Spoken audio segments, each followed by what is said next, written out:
यासीन, कसम है कुरान की जो हिकमत से भरा हुआ है। ए मोहम्मद सल्लल्लाहु अलैहि वालैहि वसल्लम, बेशक तुम पैगंबरों में से हो, सीधे रास्ते पर हो। ये कुरान गालिब व मेहरबान का नाजिल किया हुआ है ताकि तुम उन लोगों को जिनके बाप दादा को खबरदार नहीं किया गया था खबरदार कर दो कि वो गफलत में पड़े हुए हैं। उनमें से अक्सर पर अल्लाह की बात पूरी हो चुकी है, सो वो ईमान नहीं लाएंगे।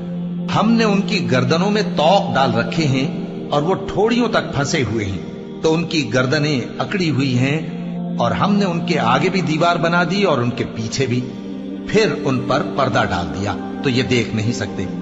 और तुम इनको खबरदार करो या ना करो, इनके लिए बराबर है, ये ईमान नहीं लाएंगे।